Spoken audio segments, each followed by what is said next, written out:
There is a fortress in the Indian Ocean that no modern army has ever conquered. It isn't built of concrete or steel, but of jagged coral reefs and an ancient, lethal silence. North Sentinel Island looks like paradise from the air, a perfect emerald gem floating in deep blue water. But down on that pristine white sand, it is a death sentence to step ashore. For 60,000 years, the sentinelese have rejected the outside world with a violence that keeps their bloodline pure and their history unwritten. While the rest of humanity built skyscrapers, split the atom, and launched satellites, they stayed in the heavy shadows of the jungle. They craft bamboo into 6-foot bows and arrows, capable of piercing a boat's hull from 50 yards away. We call them primitive, yet they possess a survival instinct we have completely lost. That instinct was tested in 2004, when the ocean rose up to swallow Asia. The Boxing Day tsunami devastated coastlines, killing hundreds of thousands of people equipped with smartphones and modern warning systems. Days later, the Indian government sent a helicopter over North Sentinel, fully expecting to count the bodies of a lost tribe. They assumed the massive waves had finally wiped them off the map. They were wrong. The pilot looked down and saw a lone warrior sprinting onto the beach. He wasn't begging for food, he wasn't asking for help. He was aiming his bow directly at the metal bird screaming in the sky. They hadn't just survived, they had read the ocean's subtle warning signs hours before the water struck, retreating to the highlands while the modern world drowned in ignorance. They are the last truly uncontacted people on Earth, guarding a way of life we can no longer imagine. As our world becomes a surveillance state where nowhere is private, the sentinelese remind us that some secrets are worth killing to keep. The drumbeat fading into the surf isn't a welcome, it is a warning. Leave them alone. It took less than a single lifetime to nearly erase a civilization that had thrived in isolation for 40,000 years. They called it Van Diemen's Land, but before the maps were drawn in British ink, this island was a fortress of mist and ancient stone. The jagged peaks and eucalyptus forests sheltered the Palawa people, a world where life moved to the rhythm of the tides. Smoke rose from bark huts along the rocky shores, and the air was filled with the sounds of a people at peace with their earth. But that silence was shattered when the horizon changed forever. Massive white sails appeared out of the grey fog like ominous ghosts. They brought more than just strangers. They brought an end to the world as it was known. The mist was replaced by the stinging smoke of muskets. The Black War was not a noble battle. It was a relentless sweep of red coats marching through the dense, unforgiving scrub. It was a systematic enclosing, a shadow lengthening over the land until a long, mournful line of people was forced toward the sea. At the centre of this tragedy stood Truganini. Her gaze was not one of defeat, but of a crushing, witnessing sorrow. As she stood on the deck of the exile ship, watching her ancestral coastline disappear into the fog, she carried the weight of every lost song and every extinguished fire. They were taken to the desolation of Flinders Island, a place where the wind never stops screaming. Now, the ruins of that colonial mission are sinking back into the wild grass. The stone walls are crumbling, but the story refuses to die. On the cold sand, a traditional shell necklace lies where the tide meets the shore, a fragile, enduring symbol. The sun sets over the southern ocean, casting long shadows over a history that must never be forgotten. In 1971, the entire world was fooled by a single photograph. A man with wild hair peering out from a limestone cave, clutching a stone axe. National Geographic called it the anthropological find of the century. The Tasaday, a Stone Age tribe completely cut off from civilization. But everything you saw in those photos was a lie. Imagine the scene. Grainy 16mm film rolling as naked men huddled in the dark, rubbing sticks together to spark a fire. They spoke a strange tongue and claimed the forest was their entire universe. Journalists in wide-collared shirts sweated through their clothes, scribbling down every grunt, convinced they were witnessing living fossils.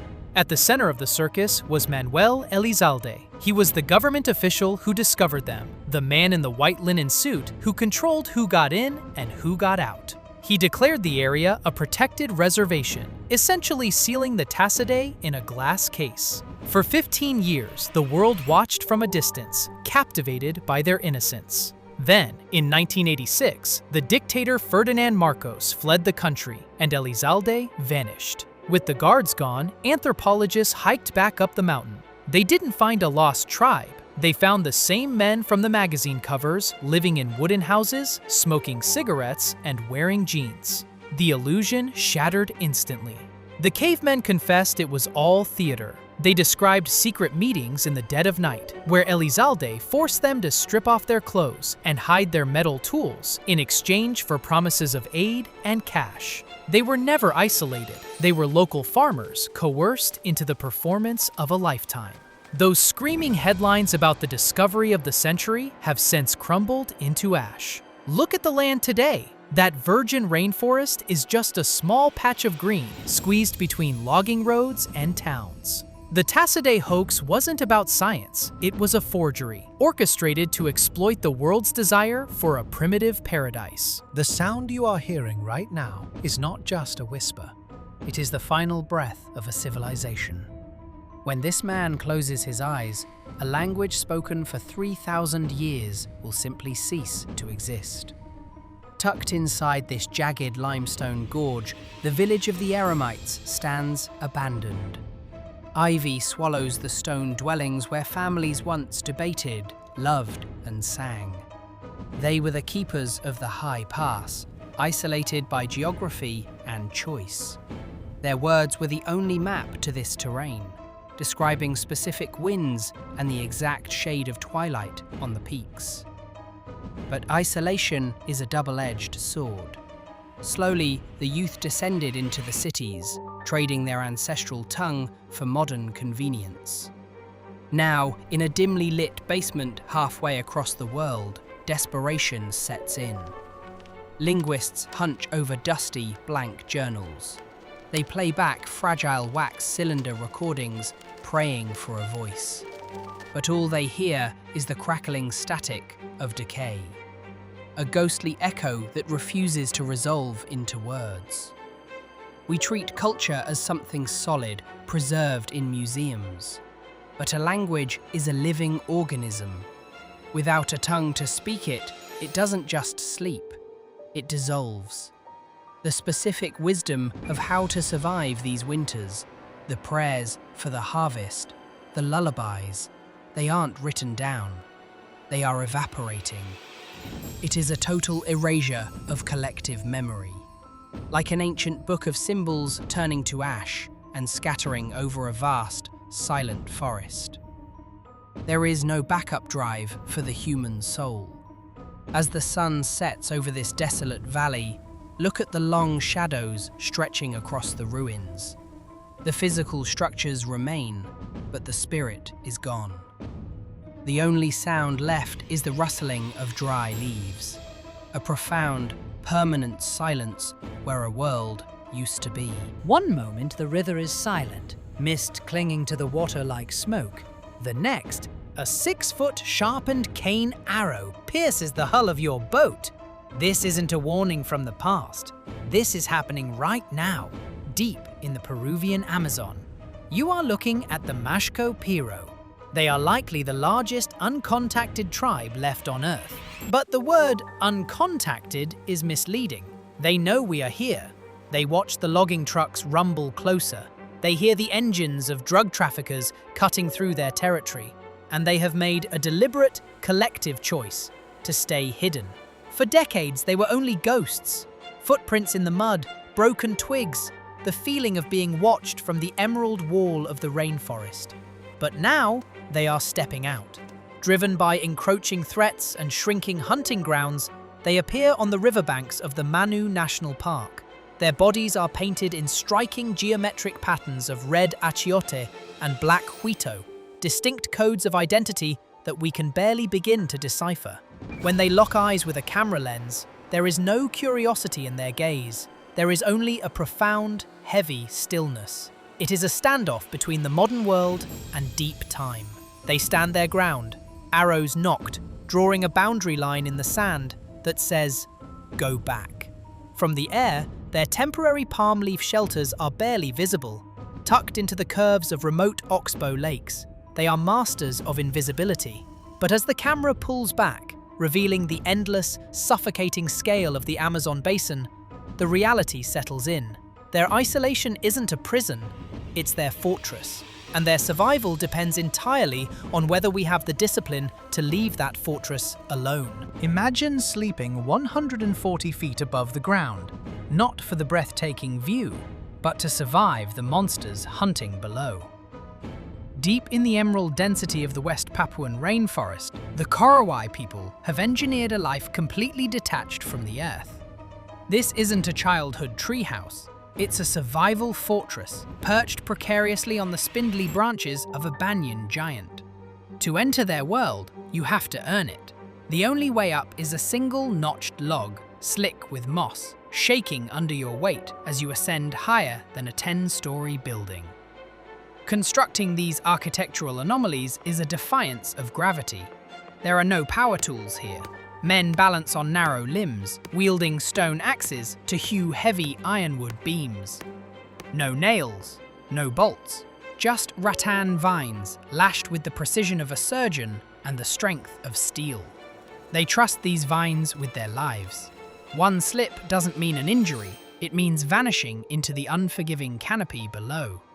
Yet, inside this suspended peril, there is unexpected warmth. A family gathers on a floor of split bark, suspended in the clouds.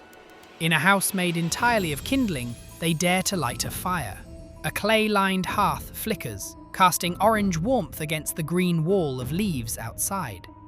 An elder, marked by a curved bone nose piercing, gestures through the smoke, passing down the oral history of a tribe that remained hidden from the modern world until the 1970s. But when the sun dips below the canopy, the mood shifts. The notched log ladders are hauled up and tucked away. The jungle floor is abandoned to the laleo, the walking dead. Malevolent spirits and rival clans, the Corowai fear more than the height. From a distance, the village becomes a constellation of floating lanterns in a vast sea of darkness. As the morning mist rises, a warrior stands at the edge of his platform, looking out at the endless horizon. He is isolated, untouchable, and completely free.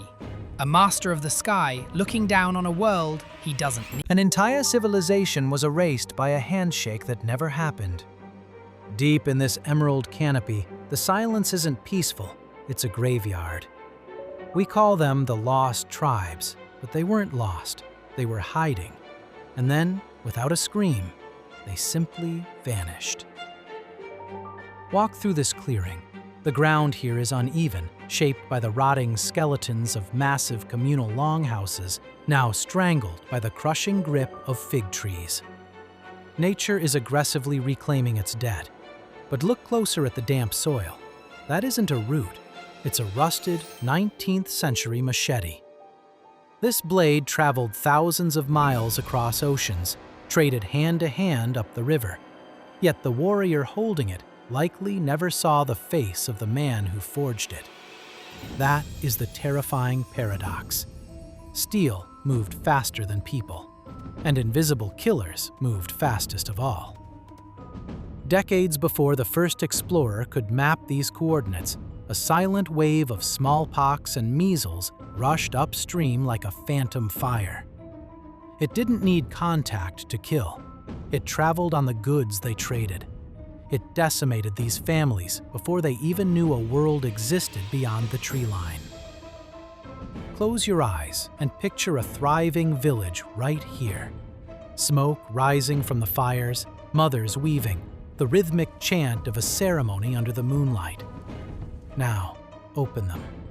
The silence is deafening. Modern satellites scan this jungle looking for heat signatures, the thermal glow of human life. When they pass over this specific coordinate, the screen goes cold blue. It's a void, a ghost town where even the ghosts have faded into the humidity. All that remains are stone tools buried under centuries of moss and the faint echo of a language no living tongue can speak. A single vibrant flower blooms through a cracked grinding stone, a beautiful, brutal reminder that the jungle always wins. We spent centuries looking for lost cities of gold, never realizing we were walking over the bones of civilizations that died waiting for us to arrive.